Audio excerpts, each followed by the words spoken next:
हे भगवान, कब तक, आखिर कब तक इस गरीबी के कारण अपनी पत्नी से तिरस्कार सहता रहूंगा। रोज रोज मुझे पूरे गांव में सिर्फ एक वक्त के खाने भर का ही भोजन मिलता है, जिसकी वजह से मुझे अपनी पत्नी से अपमानित होना पड़ता है।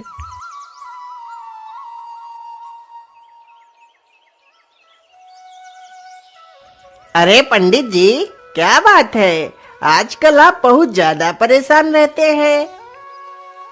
अरे कुछ नहीं नंदू भाई, बस घर की ही चिंताओं में उलझा रहता हूँ। अच्छा ठीक है नंदू भाई, अब मैं चलता हूँ। हाँ हाँ, जाइए जाइए पंडित जी, कहीं आपको जरा सी भी देर हो गई तो पंडिताइन जी आपको मार मार कर आपका भर्ता बना देंगी। उन लोगों की यह बात सुनकर बेचारे देवनंद वहां से दुखी होकर चले जाते हैं।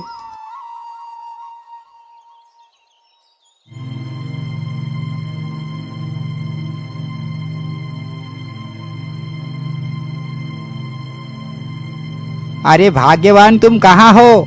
देखो मैं आ गया। हाँ हाँ, वह तो मैं रोज ही देखती हूँ कि तुम बस खाली हाथ हिलाते हुए चले आते हो। अरे भाग्यवान, तुम हमेशा ही इतना गुस्सा क्यों रहती हो? यदि मुझे ज्यादा भिक्षा नहीं मिलती तो इसमें मेरा क्या गलती है? नहीं नहीं, इसमें तुम्हारी कोई गलती नहीं, सारी गलती तो मेरी है, जो मैंने तुम्हारे साथ विवाह कर अपनी सारी जिंदगी नरक बना ली। इसी प्रकार उन दोनों की जिंदगी कट रही थी। ब्राह्मण पूरे दिन भिक्षा मांगता था, लेकिन भोजन एक व्यक्ति के खाने भर मात्र का ही मांग कर ला पाता था।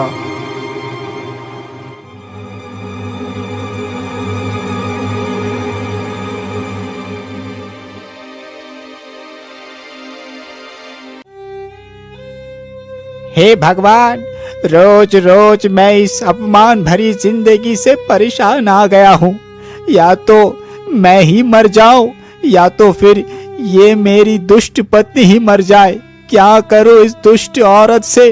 अपना पीछा कैसे छुड़ाऊं? मुझे कोई ना कोई उपाय लगाना ही पड़ेगा।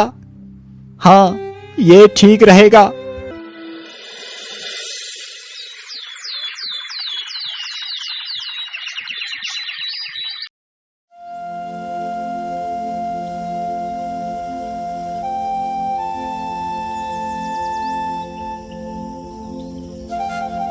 पंडिताइन जी, आज मैं उज्जैन राज्य में जा रहा हूँ। वहाँ के राजा बहुत ही दयालु हैं। वो प्रत्येक दिन ब्राह्मणों को सोना दान करते हैं। आज मैं भी वहाँ से ढेर सारा खजाना लेकर आऊंगा। क्या आप सच बोल रहे हैं? हाँ हाँ भाग्यवान, मैं बिल्कुल ठीक कह रहा हूँ। अरे अरे, तो फिर आप यहाँ पर फालतू की बातें कर अपना समय क्यों बर्बाद कर रहे हैं? जल्दी जाइए, कहीं राजा ने सारा खजाना दूसरों को दे दिया तो तुम्हें कुछ भी नहीं मिल पाएगा। इतना सुनकर ब्राह्मण अपने लिए कुछ खाना बांधकर अपनी झोली में रख लेता है और वहां से निकल पड़ता है।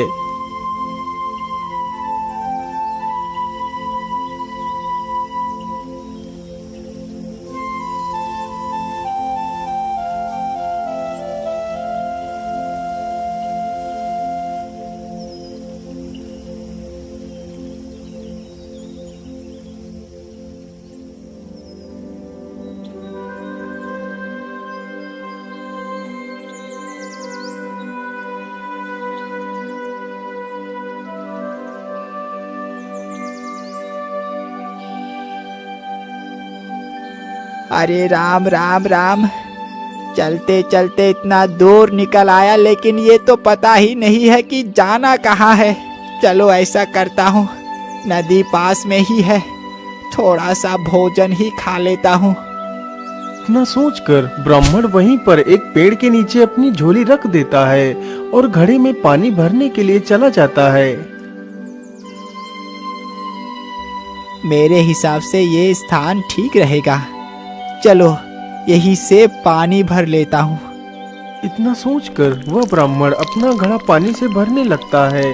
पानी भरने के बाद वह वापस उसी पेड़ के पास लौट आता है और फिर आराम से अपना भोजन करने लगता है।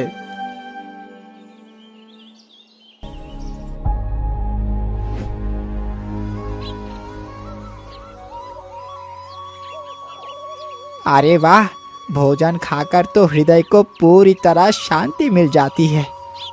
अब भोजन तो कर लिया, चलो अब थोड़ा सा इसी स्थान पर आराम ही कर लेता हूँ। फिर वह ब्राह्मण उसी वृक्ष के नीचे सो जाता है। तभी कुछ देर बाद ही एक सर्प वहाँ पर आता है और ब्राह्मण के थैले में घुस जाता है। तभी अचानक से ब्राह्मण की आंखें खुल जाती हैं।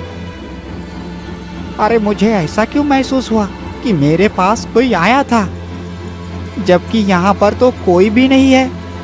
ब्राह्मण जल्दी से अपना थैला खोल कर देखता है तो उसके अंदर एक सर्प बैठा होता है। अरे रे रे, राम राम राम राम राम, कितना भयानक सर्प है। मैं तो बाल बाल बच गया, नहीं तो ये सर्प मुझे मार ही डालता। वैसे इस सर्प को देखकर मेरे मन में एक ख्याल आया है।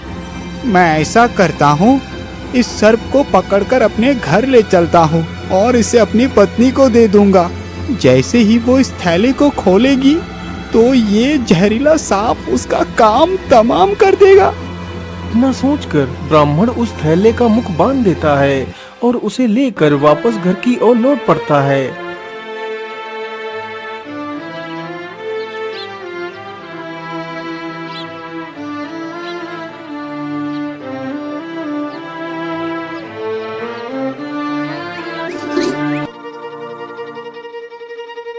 अरे ओ पंडिताइन, तुम कहाँ हो? देखो मैं तुम्हारे लिए क्या लेकर आया। अजी, आप आ गए। मुझे पता है आप इसमें ढेर सारा खजाना लेकर आए होंगे। लाइए लाइए, मुझे जल्दी से अपना थैला दीजिए। इतना कहकर वह थैला पंडिताइन ले लेती है।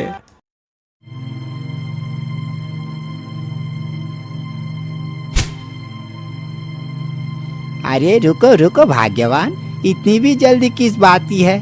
मुझे थोड़ा सा कहीं काम याद आ गया है, तो मैं उस काम को निपटाकर जल्द ही लौट आऊंगा। अच्छा, मैं चलता हूँ। ठीक है जी, आप आराम से जाइए और आराम से आइएगा। इतना सुनते ही ब्राह्मण जल्दी से घर से बाहर आता है और बाहर से ही दरवाजा बंद कर लेता है। पंडिताइन जैसे ही उस थैले को खोलती है तो उसके अंदर वही सर्प बैठा होता है। सांप, अजय दरवाजा खोलिए, मैं तो मर ही गई। इसके अंदर तो सांप है। अजय जल्दी दरवाजा खोलो ना। ब्राह्मणी अंदर चिल्लाती रहती है, लेकिन ब्राह्मण चुप्पी मारकर एक कोने में खड़ा रहता है। कुछ देर बाद ही पंडिताइन का शोर मचाना बंद हो जाता है। अरे वाह वाह, मुझे लगता है कि सर्प ने अपना काम कर दिया। चलो जल्दी से चलकर देखता हूँ और झूठ मूठ का रोने का नाटक करता हूँ। इतना सोचकर पंडित जैसे ही दरवाजा खोलता है तो देखता है घर के अंदर एक बहुत ही सुंदर बालक खड़ा है और वह पंडिताइन चुपचाप खड़े होकर उस बालक को देख रही है। ब्राह्मण उस बच्चे को देखकर हैरान था, लेकिन वह बच्चा कोई और नहीं बल्कि वह सर्प ही था, जिसके पास दिव्य शक्तियां थी। वह अपना रूप किसी के रूप में भी बदल सकता था। उसी दिन से वह बच्चा उस ब्राह्मण के घर में रहने लगता है। जब से वह बच्चा ब्राह्मण के घर आया था, तब से ब्राह्मण की सारी गरीबी खत्म हो गई थी। अब पंडित और पंडिताइन जो भी इच्छा करते वह तुरंत पूरी हो जाया करती थी। बेटा, आज मेरा मन कुछ मीठा खाने को हो रहा है। तुम अपनी शक्तियों से मेरे लिए कुछ रसगुल्ले मंगवा दो। माँ का आदेश होते ही वह लड़का अपनी शक्तियों से एक थाली भर कर रसगुल्ले मंगवाता है। पंडित और पंडिताइन ने उस लड़के का नाम नाग्य राय रखा था।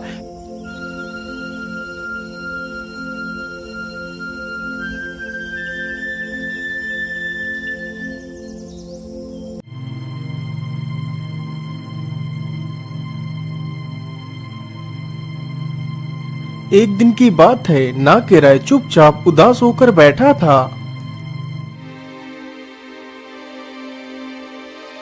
अरे बेटा, क्या बात है? आज तुम उदास होकर क्यों बैठे हो? क्या बात है पुत्र? पिताजी, मैं काफी दिनों से किसी पवित्र तालाब में स्नान करना चाहता हूँ, लेकिन मुझे कोई पवित्र तालाब नहीं मिल रहा। लेकिन पुत्र, यहाँ पर आसपास तो कोई भी ऐसा पवित्र तालाब नहीं है। हाँ, एक जगह ऐसा पवित्र तालाब है।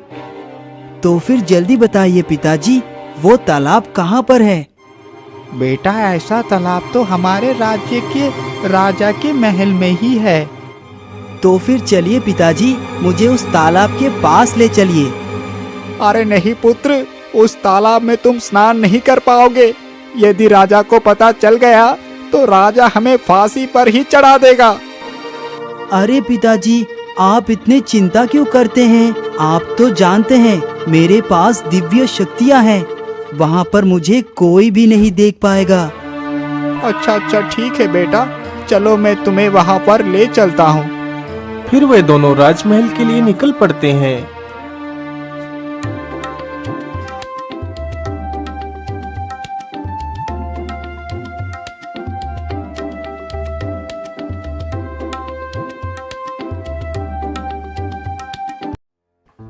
बेटा यही वो राज्य महल है जिसके अंदर वो तालाब है, लेकिन बेटा तुम इसके अंदर जाओगे कैसे? पिताजी अब चिंता ना करें, बस मैं एक छिद्र ढूंढ रहा हूँ जिसके माध्यम से मैं अंदर जा सकूं। फिर वे दोनों दीवार में छेद ढूंढने लगते हैं। अरे बेटा, यहाँ पर एक छिद्र मिल गया। फिर नागराय जल्दी से अपना रूप एक सर्प में परिवर्तित कर उस छिद्र की सहायता से अंदर घुस जाता है।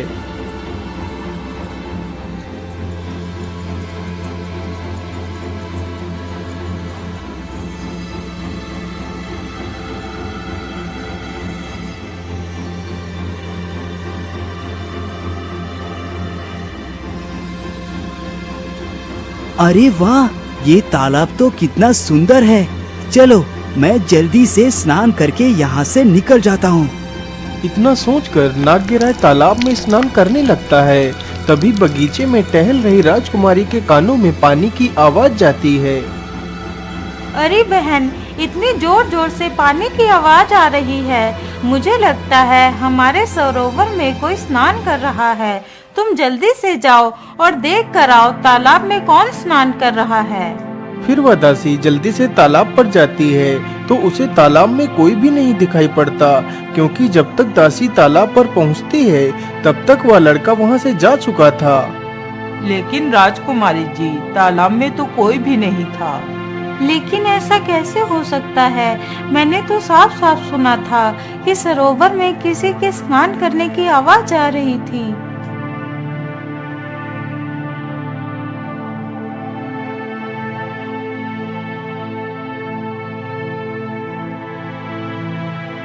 अगले ही दिन नागराय फिर से उस सरोवर में स्नान करने के लिए आता है तो राजकुमारी ने फिर से उस सरोवर से वही आवाज सुनी।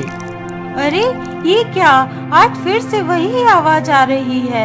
मैं ऐसा करती हूँ, आज मैं खुद सरोवर के पास जाकर देखती हूँ। इतना कहकर राजकुमारी सरोवर के पास जाती है तो देखती है कि नागराय बड़े ही आनंद से सरोवर में स्नान कर रहा है। अरे वाह, ये युवक कौन है? ये तो कितना सुंदर और आकर्षक है। काश कि ये मेरा पति बनता। लेकिन ये है कौन और राजमहल के अंदर आया कैसे?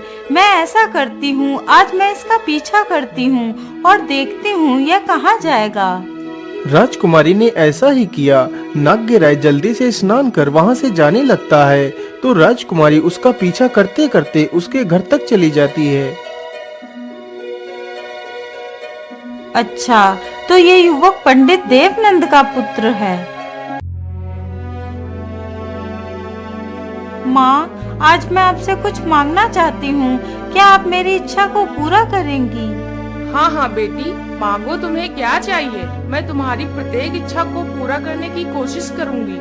माँ, मुझे किसी युवक से प्रेम हो गया है और मैं उसे अपनी अंतरात्मा से अपना पति स्वीकार कर चुकी हूँ। इसलिए मैं चाहती हूँ मेरा विवाह उसी युवक के साथ हो। लेकिन बेटी, वह युवक है कौन? माँ, वह युवक हमारे राज्य के पंडित देवनंद का पुत्र है। लेकिन पुत्री, एक ब्राह्मण भला तुमसे विवाह कैसे कर सकता है? महारानी के लाख समझाने पर भी राजकुमारी नहीं मानती। फिर महारानी यह बात राजा को बताती है। अरे नहीं महारानी, आप ये कैसी बात कर रही हैं? क्या कभी जमीन और आसमान आपस में मिल सकते हैं? कहाँ वो दरिद्र ब्राह्मण और कहाँ मैं, एक राजा। भला ये रिश्ता कैसे हो सकता है? नहीं पिताजी, यदि मेरा विवाह उसके साथ नहीं हुआ तो मैं अपने प्राण त्याग दूंगी। राजकुमारी की यह बात सुनकर राजा भयभीत हो जाता है, कहीं उसकी इकलौती बेटी आत्महत्या न कर ले। अच्छा ठीक है राजकुमारी, तुम दुखी मत हो। मैं तुम्हारा विवाह उसी युवक से कराऊंगा। सैनिकों, पंडित देवनंद के घर जाइए और पूरे सम्मान के साथ उन्हें यहाँ लेकर आइए। राजा का आदेश होते ही सैनिक पंडित देवनंद के घर पहुँच जाते हैं। अरे पंडित जी, आप हमारे साथ चलिए, आपको महाराज ने बुलाया है। लेकिन महाराज ने मुझे क्यों बुलाया है? कहीं महाराज को पता तो नहीं चल गया कि नाग्यराय उनके सरोवर में रोज स्नान करने के लिए जाते हैं? आज तो महाराज मुझे नहीं छोड़ेंगे। अरे क्या हुआ पंडित जी, आप कहाँ खो गए? कहीं नहीं सैनिक भाई, चलो आपके साथ चलता हूँ। इतना कहकर पंडित देवनंद सैनिकों के साथ राजमहल में पहुंच जाते हैं। बोलिए महाराज, क्या बात है? आपने हमें क्यों याद किया? पंडित जी, मैं आपसे अपनी पुत्री भानुमति के बारे में कुछ बात करना चाहता हूँ। बोलिए महाराज, आप क्या पूछना चाहते हैं? पंडित जी, हमारी पुत्री आपकी पुत्र से प्रेम करती है, इसीलिए मैं अपनी पुत्री का विवाह आपके पुत्र के साथ करना चाहता हूँ। राजा के मुख से यह बात सुनकर ब्राह्मण की खुशी का कोई ठिकाना ही नहीं रहता। महाराज, आप धन्य है महाराज, जो इस दरिद्र ब्राह्मण को इस काबिल समझा। मुझे ये रिश्ता मंजूर है महाराज। फिर बड़े ही धूमधाम से नाग्यराय का विवाह उस राजकुमारी के साथ हो जाता है। राजा ने अपनी पुत्री भानुमति के लिए एक सुंदर सा महल बनवा दिया, तो नाग्यराय और राजकुमारी तथा वह ब्राह्मण पूरा परिवार उस महल में ही रहने लगता है। उधर नाग्यराय की नाग पत्नियां, जो कि उस नदी में रहती थीं, काफी समय से जब नाग्यराय वापस नहीं गया तो उन्हें अपने पति की चिंता हुई। लेकिन प्रीतमा, हमारे पति आखिर कहाँ जा सकते हैं? उन्हें गए हुए पूरे 17 वर्ष हो चुके हैं, लेकिन अभी तक वो लौटकर नहीं आए। अरे बहन, मुझे पता चला है कि हमारे पति ने पृथ्वी पर दूसरा विवाह किया है, जिसका नाम भानुमति है। वह राजा की इकलौती पुत्री है। फिर उन दोनों ने नाग्यराय को वापस लाने की योजना बनाई। अच्छा ठीक है प्रीतमा, अब मैं चलती हूँ।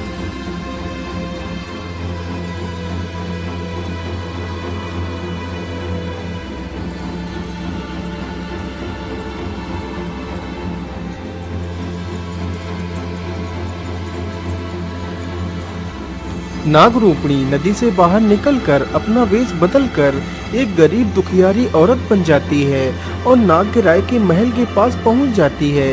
नाग्यराय तो घर में था नहीं और ना ही वह ब्राह्मण और उसकी पत्नी थे। घर में तो सिर्फ राजकुमारी भानुमति ही थी।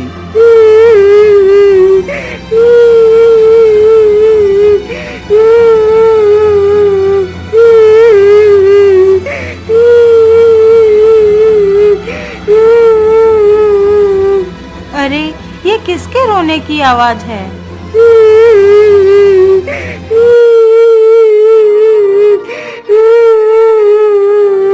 अरे, आप कौन हैं और आपको क्या कष्ट है? आप रो क्यों रही हैं? राजकुमारी जी, मेरा नाम चंद्रवती है और मैं रो इसलिए रही हूँ क्योंकि आपने मेरे पति नाग्यराय से विवाह कर उन्हें मुझसे छीन लिया है। अरे, ये तुम क्या कह रही हो? वह तुम्हारे पति कैसे हो सकते हैं? राजकुमारी जी, यदि आपको मेरी बात पर विश्वास नहीं हो रहा तो आप अपने पति की परीक्षा ले सकती हैं।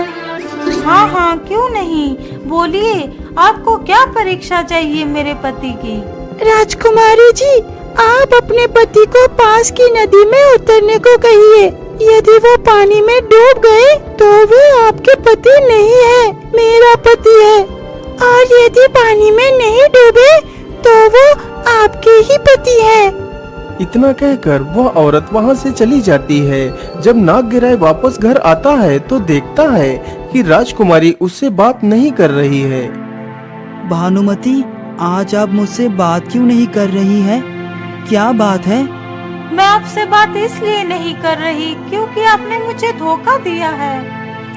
लेकिन प्रिय, मैंने तुम्हें क्या धोखा दे दिया? फिर भानुमति सारी कहानी राजकुमार को बताती है। अरे प्रिय, तुम्हें ऐसे किसी भी स्त्री की बातों पर विश्वास नहीं करना चाहिए।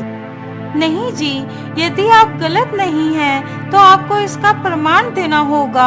आपको कल सुबह ही पास की नदी में उतरना होगा। यदि आपको कुछ नहीं हुआ, तभी मैं मानूंगी कि आप सत्य कह रहे हो। दोनों में काफी देर तक बहस होती है। अंततः नागराय को राजकुमारी के सामने झुकना ही पड़ता है।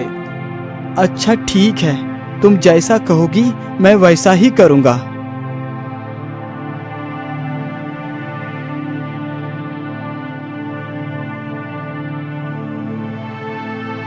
अगली सुबह होते ही नागराय तथा वह राजकुमारी दोनों नदी के पास पहुंच जाते हैं। अच्छा ठीक है राजकुमारी जी, अब मैं चलता हूँ। इतना कहकर नागराय पानी में उतर जाता है। जैसे ही नागराय पानी में उतरता है, तभी उसकी दोनों नाग पत्नियां उसे पानी के अंदर खींच ले जाती हैं।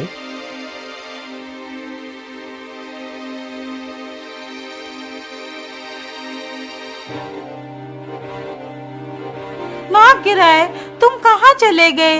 इसका मतलब तुमने मुझे धोखा दिया था। अच्छा ठीक है नागराय, अब तुम वापस आ जाओ। मैं तुम्हें तुम्हारी उस पत्नी के साथ भी स्वीकार करती हूँ। राजकुमारी काफी देर तक खड़े होकर नागराय को पुकारती रही, लेकिन नागराय वापस लौटकर नहीं आया।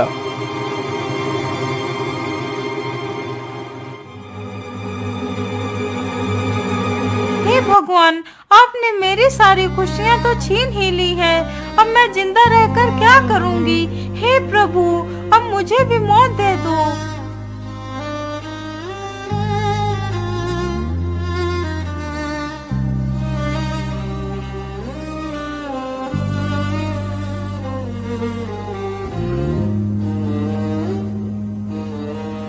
भिक्षाम देहि, भिक्षाम देहि, भिक्षाम देहि, भिक्षाम देहि। ये लीजिए माता, आज भानुमति आपको भिक्षा दे रही है।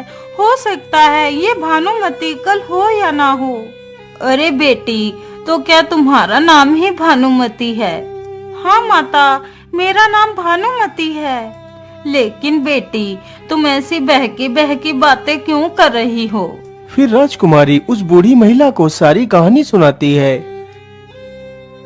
पुत्री, मैं कल रात्रि में पास की नदी के पास से गुजर रही थी, तो नदी में से एक बहुत ही सुंदर राजकुमार बाहर आता है।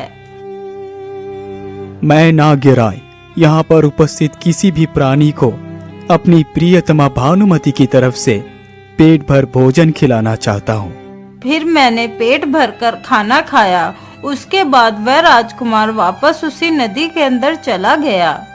ये बात सुनते ही राजकुमारी के अंदर मानो जैसे फिर से प्राण आ गए हों। राजकुमारी जल्दी से उस बूढ़ी महिला को ढेर सारा धन देकर विदा कर देती है। राजकुमारी बिना देर किए वहां से निकल पड़ती है और रात्रि होने से पहले ही वह नदी के किनारे पहुंच जाती है और वहीं पेड़ के पीछे छिप जाती है। जैसे ही रात्रि होती है, वह नागराय हाथ में एक खाने की थाली लेकर फिर से प्रकट होता है। राजकुमारी जैसे ही नागराय को देखती है, तो वह दौड़कर उसके लिपट जाती है। अजी, आप मुझे छोड़कर कहाँ चले गए थे? आपके बिना तो मेरे प्राण ही निकल गए थे। नहीं भानुमति, अब मैं तुम्हारे साथ नहीं चल सकता। अब मैं धरती पर वास नहीं कर सकता। तो ठीक है, यदि आप धरती पर वास नहीं कर सकते, तो मैं भी आपके साथ पानी के अंदर ही रहूंगी। अच्छा ठीक है, यदि तुम मेरे साथ पानी में रहने को तैयार हो तो चलो। फिर नागराय और भानुमति दोनों नदी के अंदर चले जाते हैं। फिर वे चारों खुशी खुशी अपना जीवन व्यतीत करने लगते हैं। उधर पंडित और पंडिताइन का लड़का जब वापस अपने देश लौट जाता है, तो वह दोनों ढेर सारा खजाना लेकर वहां से किसी दूसरे शहर चले जाते हैं।